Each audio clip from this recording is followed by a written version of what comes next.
көңіл күй мүлде болған жоқ. Сторисіне сразу мен туралы жазыпты да. Білмеймін, бір низкий поступок сияқты уже. Не айтқың келді, білмеймін осы сториспен. Экранға назар аударайық, көріп алайық, сосын айтайық. Не қыласың ол қызды? Үндемейтін қыздан қорқу керек, анау мынау деп. Сылтау іздейтін нәрсе болады ғой. Отношенияда білмеймін, басқан просто сөзім жоқ. Эфирдан кейін жаңа өзі айтқандай бардым қасына, сөйлесейік дедім деген сияқты. Өзі сөйлеспей қойды. Не істеп жатсың? Мен сонда қызғанғаныма кінәлі болып тұрмын ба сені? Үміткер келіп отыр, мен былай артқа қарап отырамын ба? Болмайтын мелочқа қазірден бастап осылай қызғанатын болсам, мен білмеймін. Может, паранжамен жүремін мен былай полностью. Көзімді жауып аламын, может. Басынан бастап білетті мен қандай адам екенін. Жоқ, былай бүйтіп итеріп жіберді ма, түсінбей қалдым да. Это было грубо маған, кәдімгідей грубо болып көрінді да. Жұмыста кетті да, орнымнан тұрып ар жаққа отырып қалдым. Іштен кейін мен вообще сөйлемеймін ғой. Білесіз ба Осыған? Алишер бір жаман түсініп қалмасыншы деп бір артық сөзім жоқ та. Өзгерістер көп байқап жүрмін да. Соцсілер түсініспеушіліктер көп болып жатыр да Алишердің тарапынан именно. оғаш дүние байқадыңыз ба? Қарағаннан бөлек әлде бір нәрсе эмоциямен айтылып қалған шығар. Мен кеше давлением қатты көтеріліп отты Боласахан. Содан кейін сол әрең оттым өзім андай. Бұл нәрсе жақпай отырады деген сияқты. Адамның мысалы көз қарасын сен байқайсың да. Басқа да жігіттер кетіп, басқа жігіттерге қараған кезде мен айтпаймын олай. Қыздар негізі өзі абьюзер қылып көрсетсе, еркекті бар ғой, жұлқыған жоқ. Мен қолымнан ұстадым, мен қолымнан қатты ұстап тұрған кезде просто андай бүйтіп қалды да өзі. Ол жұлқу дегенге жатпайды деп ойлаймын мен. Вроде топик сияқты, бірақ бүйтіп отырған кезде арқаң кішкене ашылып қалады екен да. Өніп жатқан кезде соған тырысып қалды да. Бастапқы эфир бойы бұл маған тырысып жүріп барып сөйлесіп келейік деп артына шақырдым. Болды, успокойся деген сияқты сөйлесіп едім. Мен әрең бетін бері қаратқан едім да. Үміткердік маған келіп сылтау қылып тұр да, былайша қарағанда. Бәрі содан болып тұр деген әңгіме келді. Сториста айтылған көптен жасырған қандай дүние? Мен ол нәрсені айтқым келіп отқан жоқ негізі. Мен жігітті бұл өмірде салыстырамаймыз ғой, біз қалай айтсаң да, не айтсаң да, маған ұнамай ма, мен айтам, мына киім ұнап тұрған жоқ деген сияқты қылып ше. Сені айту үшін, не істеу үшін ол менің собственнигім болу деген нәрсе емес қой. Уже ортасына келген кезде көтере алмай қалу деген нәрсе білмеймін енді менің ойымда. Әдеш бала өзінің бір киініп берген стилі, онда қатты бір андай қысқа киінетіндей ештеңе емес. Бүйтіп қолын тартқан, итерген жоқпын, просто қолын жаңа тартып қалғаным бар деді ғой енді. Әлішер аягөздің мінезін білеміз біз. Қарасы жаңа сенің былай айтатын ренжитін негізі рейтинг емес. Мен танитындай сен аягөзді танымайсың, дұрыс қой. Сен жобаның ішінде ғана аягөзді танисың. Мен білемін аягөзді жақсы қандай адам екенін негізінде бұл өмірде. Сонда қандай қыз деп айтқың? Жоқ, андай ғой енді. Өтірік айтпайтын деген сияқты қылып айтып жатсың ғой. Мысалы, мен білемін ол нәрсені. Сен Алишер негізі өзің таңдауыңа кәдімгідей халыққа ой салып жатсың. Өзің аягөздің негізгі бейнесі мұндай емес деген келіп тұр сен кәдімгідей. Жоқ, өтірік айтпайтын адам жоқ қой бұл өмірде, Бека, білесің ба? Идеальный адам болмайды. Өйткені мен қарайтын дүниені басқа жігіттердің қараған қаламайды. Онда Алишер мен мелочникпін, сондаймын. Білмеймін, Алишер бір батқан сайын батып жатыр ма, бірдеңе болып жатыр да. Қасындағы қыздан шаршап кетеді. Сыртта өздерінің бір свободаларын аңсайды. Аягөздің негізі жақсы көру деңгейі Алишердікінен көбірек.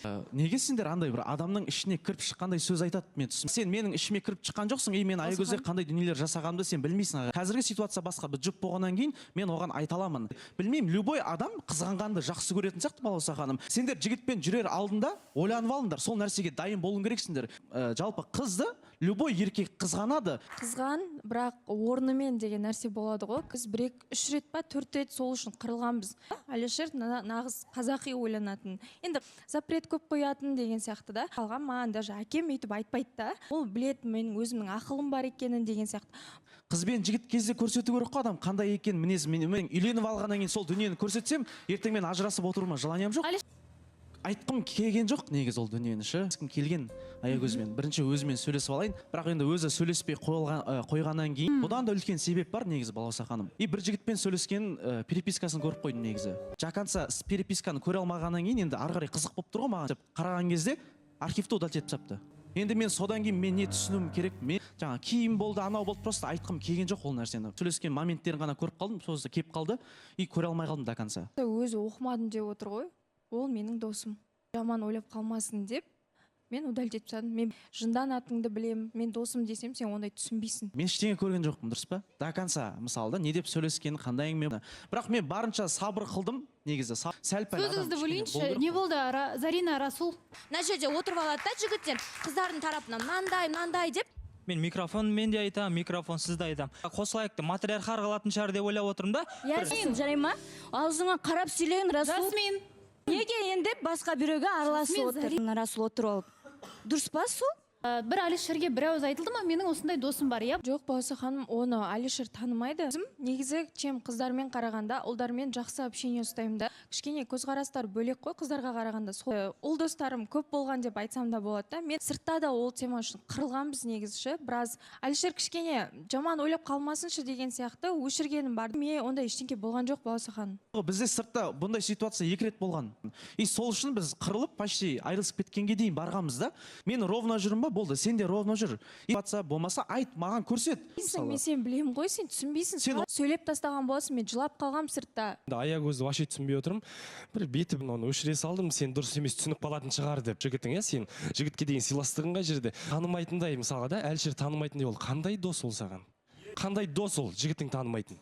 Әлішер, сен бұл жерде Аягөзді олай жерге тығып керек емес. Аягөзге айтылған ол сөздер Аягөздің ата-анасының жадынан шықпайды. Бірақ сен қазір білмейсің, мен ішімде қандай алай дүлей болып жатқанын мен түсіндіріп отырмын деп ойлаймын. Мен бірақ артық әңгіме айтқан жоқпын. Сен бағана айттыңдар, бұған дейін қандай өтіріктер болған арамызда білмейсіңдер деп айттың. Ойында сондай пікір бар. Сен сол пікірді жоқ, енді былай келсе жаңағындай Криса дегенге дейін апарып тастаған кездер болды ма? Мен сыйлап тұрсам, мен сені 10 есе қылып сыйлаймын негізінде. Сені өзіңнің қасыңдағы отырған қыз сыйласын. Бірақ енді кішкене үндемей жүріп бәле екенсің деп Аягөз саған. Қыз просто так сообщение жасырмайды негізі. Ол жақтан ғана просто Алишер кеше кішкене шыдап отырған сияқты, эфирдің біткенін күтіп. Не деген мынандай ауыр сөздер айтып отырсың маған. Мен ішіме кіріп шыққан жоқсың, мен қандай ойдамын. Так что олай айтып қажеті жоқ маған. Ойлаймын, оны жасырып, не керегі бар саған жасырып ол нәрсені? Мен удалить етіп тастағаным, ол менің қателігім. Просто қалай барсыңдар, солай жүріңдер деп ойлаймын. Бұлайша бір-біріне сенімсіздік, бір-біріне уже жаман ой деген қалыптаса бастайды. Аягөзде даже сыйластықпен көрсету емес, ол қорқады. Алишердің мен уже үйдегілермен тойдың мәселесін сөйлесіп жүрген адаммын да. Сенің басыңнан осы дүние өтсе, сен бүйтіп отырмайсың, бүйтіп. Қыздар эмоциональный болады. Мен қорықтым Алишерге айтуға. Неге ой моментте адамда 2 вариант болады. Істе, істеме деген. Сен просто сөйлеспей қойсаң да болады. Сен маған көрсетсең де болады, көрдің ба? Артық әңгіме айтып жатқан жоқпын, жаным әшейін. Мен саған сенем, бірақ сенің істеп жатқан тірлігіңе сенбеймін мен. Қатынаста қорқыныш деген дүние болмау керек. Сыйластық болу керек. Айтамыз ғой, бір ауру қарым-қатынас деп айтамыз ғой. Сондайға кіріп кетесіздер. Ашық бір айта алмаса, ол жерде сіздің де кінәңіз бар. Ұрысып тастайсыз. Мүмкін сөйлеспей қаласыз. Егер де ол қыз өз ер азаматынан қасындағы ер адамнан досты көретін болса, оған ешқандай дос керек емес. Жігіт болып жүрген кезде ешқандай да өтіріктен бастамаңыз. Қазірден бастап екеуіңізде де жұмыс істейтін дүниелер бар сияқты бойларыңызда. Керек болса бір андай бір свободный деп айтайықшы. Сондай жігітпен жүріңдерсің. Біз қызғаншақ, біз қызғанамыз өз әйелімізді, болды. Ертең мен ақыретте мен осы үшін мен жоқ. Досымен де дос болып жүрген жігіттер бар, онда тұрған ештеңе жоқ. Мен мен өйтіп қарай алмаймын. Мынандай нәрсе керек емес. Маған достық деген нәрсені айтпа, болды. Және де қалай сіз бөтен жігітпен досым деп сөйлесесіз? Шындығына келсек, Алишердің ойында болашаққа қалады ол дүние. Ақыры көре алмай кетіп едім, не әңгіме болды деген ой көкейінде тұрады. Жоқ, Алишер, сенбейсің ба, осы жерден тоқтасақ деген. Жоқ, Балауса ханым, мен шаршап кеттім ше, уже каждый раз Саған